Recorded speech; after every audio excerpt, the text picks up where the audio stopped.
Je sais qu'il y a beaucoup de personnes qui attendaient ce moment de manière fatidique. C'est quoi la tontine structurelle? Qu'est-ce que c'est? C'est une secte? C'est quoi? Qu'est-ce qu'on fait? Structurel là, ça veut dire quoi exactement? Mais en réalité, j'ai déjà répondu à cette question. En réalité. Si quelqu'un suit les chroniques dans le groupe, c'est qu'en fait, il sait déjà ce que c'est. Si quelqu'un suit les chroniques, si quelqu'un suit les liens que j'envoie dans le groupe, si quelqu'un suit un peu ce que nous faisons en ligne, notamment même 2 directs que j'ai réalisés, dont un avait même pour thème la tontine structurelle, c'est que normalement, vous devez déjà savoir ce que c'est. Donc ici, je vais faire un résumé global de ce que c'est et de comment est-ce que ça va fonctionner. Alors, vous connaissez déjà la tontine, certainement. J'en ai beaucoup parlé dans le groupe. Vous devez faire la différence entre la tontine et la cotisation. La tontine, ce n'est pas la cotisation. L'endroit où vous partez chaque semaine, vous mettez 10 000. Il y a quelqu'un qui bouffe 20 000. Et puis chaque semaine, on met encore 10 000. Les gens bouffent 20 000. Ça, c'est la cotisation. Ce n'est pas la tontine. La tontine prend en considération beaucoup d'autres valeurs qui sont culturelles. Comme le fait, par exemple, de nous rencontrer physiquement aujourd'hui. Comme le fait, par exemple, d'avoir la base de données des membres, de savoir ce que chacun fait.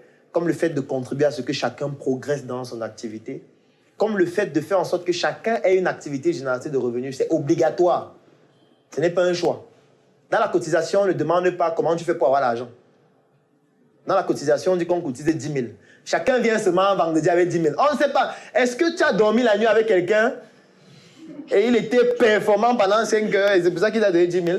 Personne ne sait. Est-ce que tu as travaillé au champ et puis tu as vendu le manioc qu'on t'a donné 10 000? Est-ce que c'est ton père qui t'a donné 20 000? Tu as pris 10 000 pour tontiner? À la cotisation, on ne pose pas cette question. À la tontine, tu dois avoir une activité génératrice de revenus. C'est pour ça que la tontine est rotative. C'est-à-dire qu'il faut qu'on vienne chez toi. Il faut qu'on voit ce que tu fais. On voit où tu habites. On voit les activités qui te permettent de gagner de l'argent. Pour savoir même si tu as le niveau de tontiner, où tu prends l'argent. On doit être actionnaire même dans l'entreprise où tu es. Si possible. On doit le faire. On doit maîtriser ce que tu fais. Parce que dès qu'on entre dans la tontine, chacun peut devenir le maillon faible qui détruit tout le groupe. Donc, on doit se battre pour ne pas avoir de maillon faible. Et pour ne pas avoir de maillon faible, il faut qu'on ait le maximum d'informations sur chacun. Il faut qu'on se rassure que ceux qui sont dans la tontine sont crédibles. Parce qu'à la tontine, on ne va pas demander le titre foncier de quelqu'un. On ne va pas demander à quelqu'un de venir mettre sa voiture en garantie.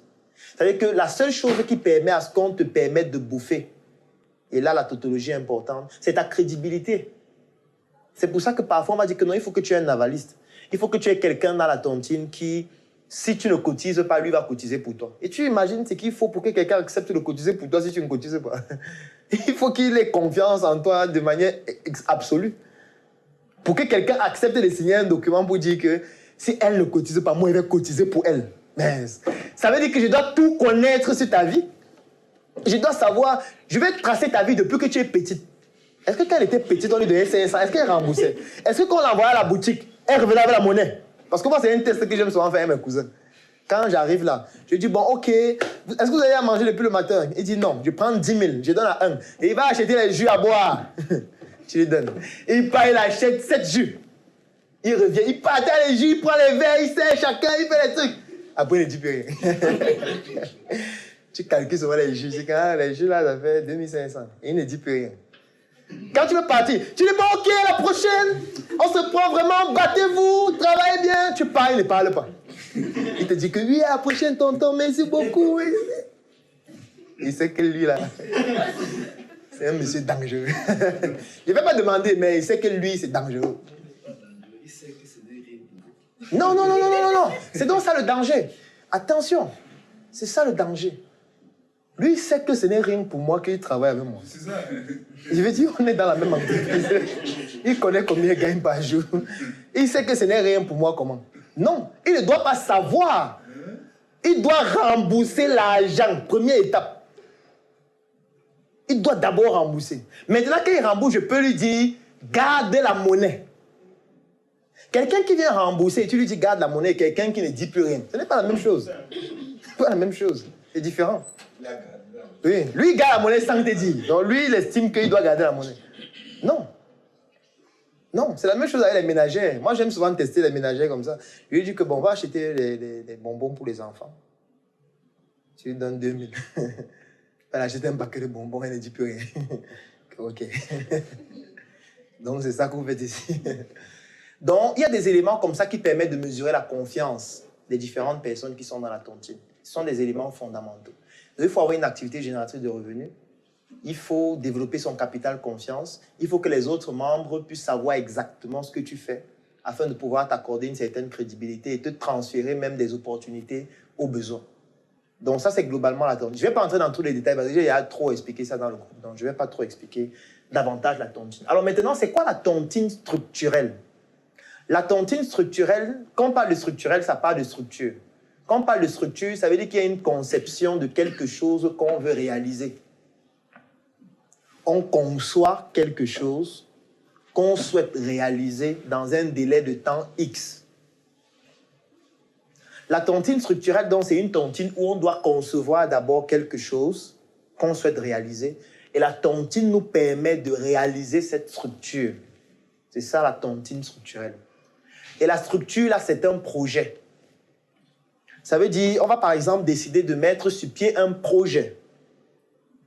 On va évaluer la structure du projet. Le projet va coûter combien? Ça va prendre combien de temps pour l'implémenter? Ça va nécessiter quel type de ressources humaines, matérielles, logistiques, financières, lobbying, etc. On va donc définir la structure du projet, la chronologie d'implémentation du projet. On va éparpiller le budget sur la période du temps du projet. Je prends un exemple. Supposons qu'on veut faire le coffret VIP, mais sous forme de tontine structurelle. Ça donnerait quoi? Ça donnerait le fait qu'on conçoit d'abord la structure. Ok, le coffret VIP, il est là. Il coûte 130 000 francs, le coffret VIP. Le coût à la production, c'est, je prends un exemple, 20 000 pour le produire. Ok. On a un objectif de combien? De produire 1000 coffrets VIP. Ça veut dire 20 000 fois 1000. Ça fait combien? Quand on fait 20 000 fois 1000. 20 millions, n'est-ce pas? Ok. Maintenant, on évalue les autres coûts. Parce que j'ai fait une chronique dans le groupe une fois où je parlais du prix, des frais et du coût. La différence entre le prix, les frais et le coût. Donc ça, maintenant, ce qu'on a, c'est le prix. Maintenant, il faut les frais. Les frais, c'est par exemple la logistique. Les frais, c'est par exemple le marketing. Les frais, c'est par exemple les commissions qu'on donne aux vendeurs. Les frais, c'est tout ça qu'on va associer maintenant au prix pour obtenir le coût. Par exemple, à l'unité, on peut avoir un coût de peut-être 40 000. Et on va le vendre à 130 000. Lorsqu'on fait 130 000 moins 40 000, ça fait combien? 90 000. Ça veut dire que par coffret VIP vendu, on aura par exemple une marge brute de 90 000. On se dit, d'accord, si on a une marge brute de 90 000 par coffret VIP, lorsqu'on multiplie par 1000, ça fait combien? Ça fait 90 millions. Ok. Ça veut dire qu'on va se partager 90 millions à la fin de l'opération. De façon brute. Qu'est-ce qu'on fait donc? On va étaler ça sur une période parce qu'on va se poser la question, on peut vendre 1000 coffrets VIP en combien de temps? On évalue, avant on avait vendu tel en tel nombre de temps en utilisant telle stratégie, telle stratégie. Donc si maintenant on utilise telle autre stratégie, on pourra peut-être vendre ça en 1 an, 12 mois par exemple. Donc on étale le projet sur 12 mois en prenant bien sûr en considération le temps de confection, de réalisation et de livraison, d'acquisition du produit. On l'a étalé sur 12 mois. On a évalué totalement le coût du projet. On s'est rendu compte que le projet nous coûtait combien? 20 millions. Non, ça c'était le prix. Maintenant, avec les frais, 40 millions. Ça veut dire qu'il faut 40 millions. Mais l'avantage qu'on a, c'est qu'on n'a pas besoin de 40 millions cash au début. Ce n'est pas nécessaire. Puisque dans les 40 millions, il y a le marketing, il y a la communication, il y a les frais des vendeurs, il y a la logistique, il y a tout ce qu'on a déjà mesuré en plus du prix. Ça veut dire qu'on va maintenant se dire, d'accord, ce qu'on va faire, c'est qu'on va étaler ça sur 12 mois. Étaler sur 12 mois, donc nous sommes 10. Lorsqu'on divise 40 millions par 12, ça donne combien? 40 millions divisé par 12. Ça donne 3 3 333 000. On va arrondir par excès. 3 500 000. Ça veut dire qu'il faut qu'on ait 3 500 000 au moins par mois, de façon brute. Sauf que pour démarrer le projet, il y a un élément fondamental d'abord qu'il faut faire, c'est qu'il faut d'abord avoir les coffrets.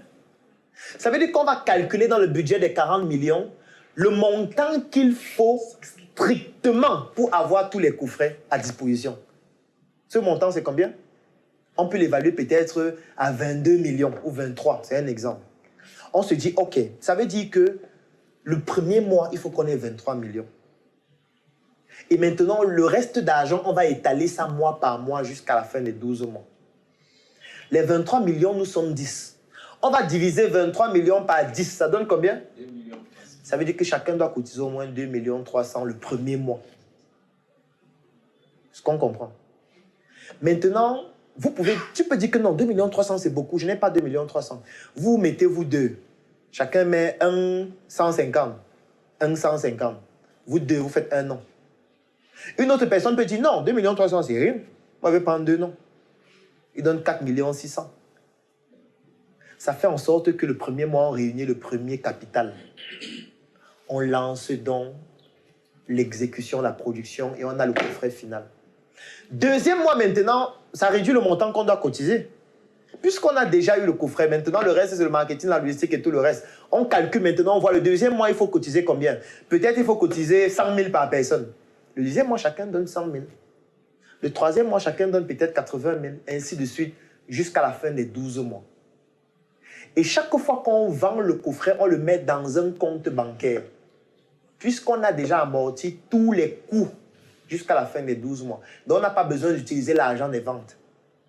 Donc, on met ça dans un compte bancaire dans lequel nous tous, on a la traçabilité dessus. Ça veut dire que c'est un compte bancaire dans lequel on peut avoir des accès et on peut avoir le listing du compte. Ça veut dire que chaque mois, lorsqu'on va faire l'état financier de l'activité, il y aura une pièce jointe fondamentale, c'est le listing du compte bancaire qui doit montrer une similitude entre les ventes et le montant qu'on a dans le compte.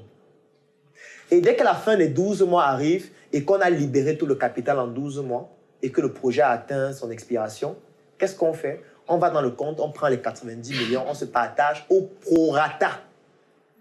Ça veut dire qu'on va évaluer le premier mois. Toi, tu avais donné combien? On calcule. Deuxième mois, troisième mois, quatrième mois, jusqu'à la fin. On calcule le montant que tu as donné totalement en 12 mois. On fait la même chose avec les 10 personnes.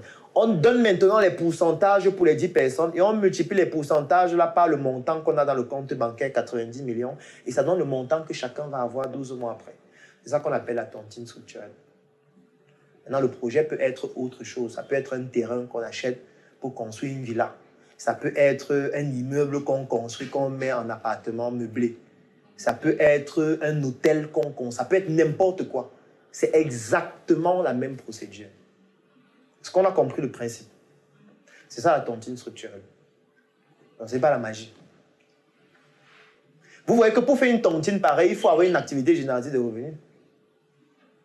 Parce que si tu n'as pas une activité génératrice de revenus, tu vas cotiser comment? Parce que le montant de la cotisation peut changer. Hein? Parce qu'effectivement, le premier mois, on peut investir l'argent et les produits ne viennent pas.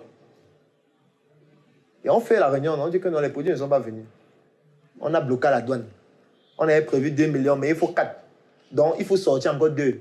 Il faut augmenter l'argent à cotiser. Et si c'est ton père qui te donne, ou c'est celui avec qui tu as dormi la nuit qui te donne, c'est trop grave. Parce que tu seras obligé soit de chercher 2 personnes avec qui dormir, ou de te créer un deuxième père. C'est ce que nous, on ne veut pas. Nous, on veut que tu aies un business qui marche. C'est pour ça qu'on fait les chroniques chaque jour, pour te dire comment vendre, le business, ça se passe comment, le marketing, la communication, le prix, le coût, les frais. On t'explique ça pour que ça t'aide à améliorer le business que tu as déjà. Business que tu as qui va te permettre de tontiner. C'est pour ça que l'une des premières conditions pour faire la tontine structurelle, c'était de payer 12 mois. C'est la première condition. Parce qu'il faut qu'on voit d'abord si tu as la capacité de donner 120 000 et de perdre ça comme ça. Si tu es au Cameroun, tu donnes 120 000 juste pour aller dans un groupe et voir les vidéos.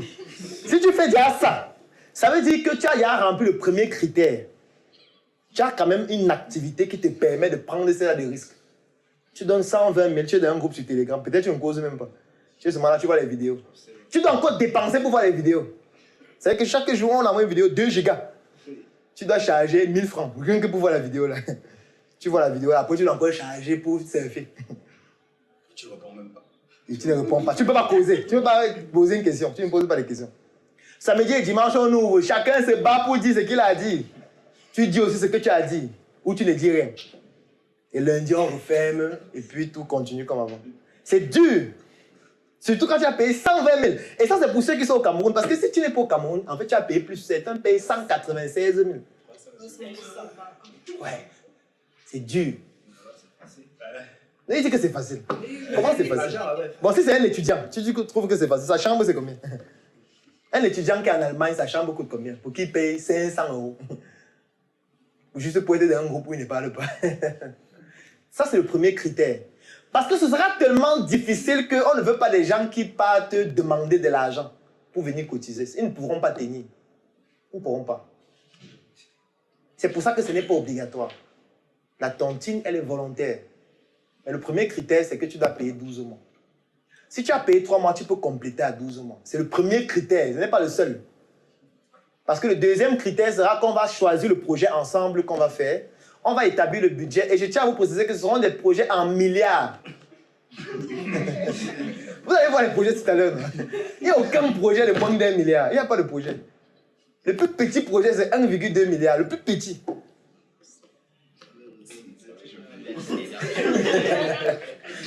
il n'y a pas de projet de 200 millions, 300 millions, 500 millions. Non, il n'y a pas.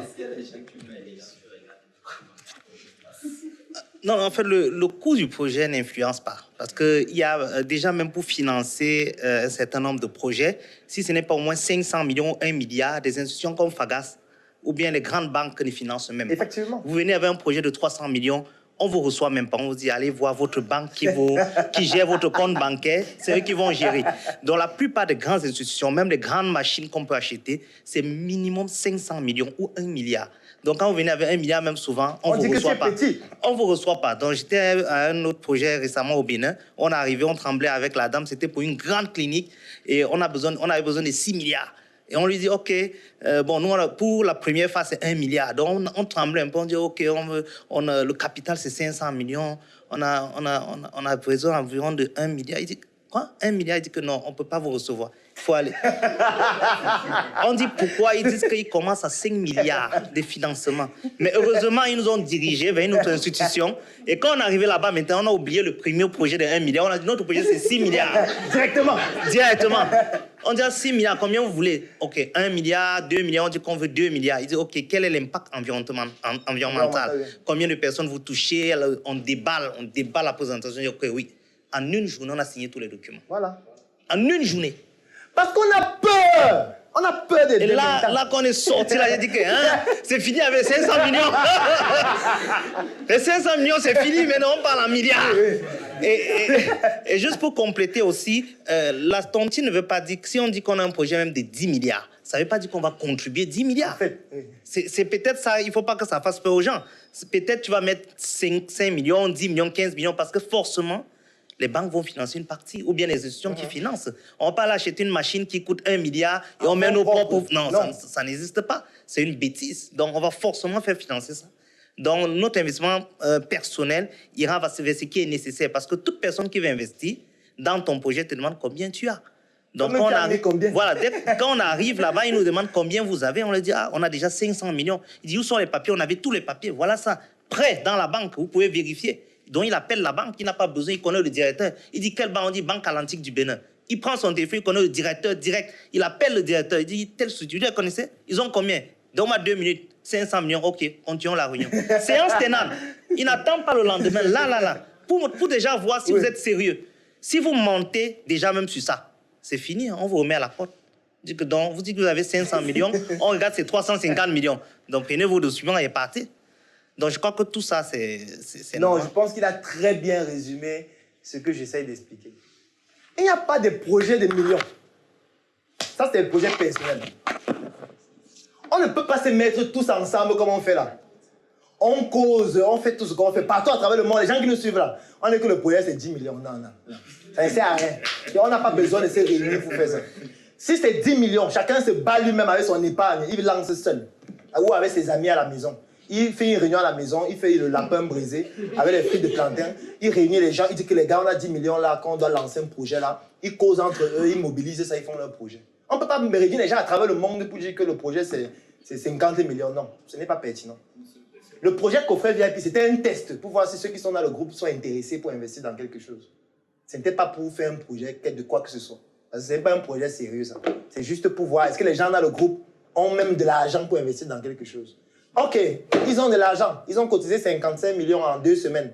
Ok, maintenant le prochain projet, c'est au moins 1 milliard. Au moins. C'est ça la tontine structurelle. Donc pour dire que je n'ai pas envie d'entrer dans tous les autres détails parce que j'ai déjà expliqué ça. Je vais même vous faire une confidence. Je suis en train d'écrire un livre sur la tontine structurelle qui va sortir certainement le 25 janvier. Et tous les membres du groupe auront ça gratuitement. Donc dès que ça va sortir, je vais envoyer ça dans le groupe. Et puis, ceux qui pourront venir prendre la version physique auront la version physique. Tout le monde aura droit à la version physique et à la version électronique gratuitement. Donc voilà, ça va sortir le 25 janvier au plus tard. Je suis en train d'écrire ça depuis. Parce que je me suis rendu compte que c'est vraiment un besoin. Les gens veulent savoir de quoi il s'agit. Les gens sont intéressés par une nouvelle manière de faire la tontine.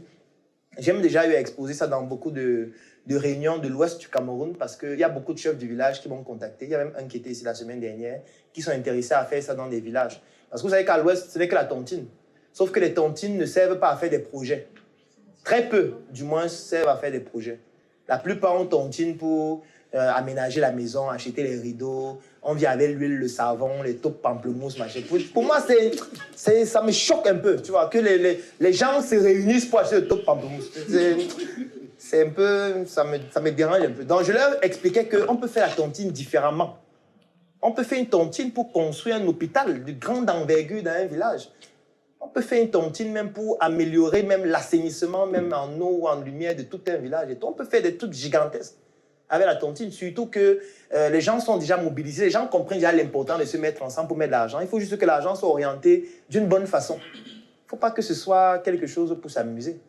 Donc, il y a beaucoup qui comprennent déjà l'utilité de cela. Donc, c'est pour ça que j'ai décidé d'écrire le livre dessus et de continuer dans cette logique. Et ce qu'on va donc faire sera dans un test grandeur nature pour montrer qu'en réalité, avec ça, on peut faire quelque chose de très grand.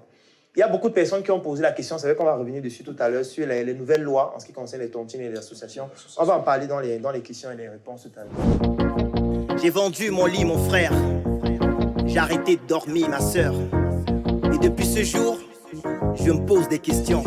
Je remets tout en question. Je suis né en Afrique de père et mère nucléaire. Eux aussi, ils sont nés de leur père et mère nucléaire. Dans mes veines coule le sang.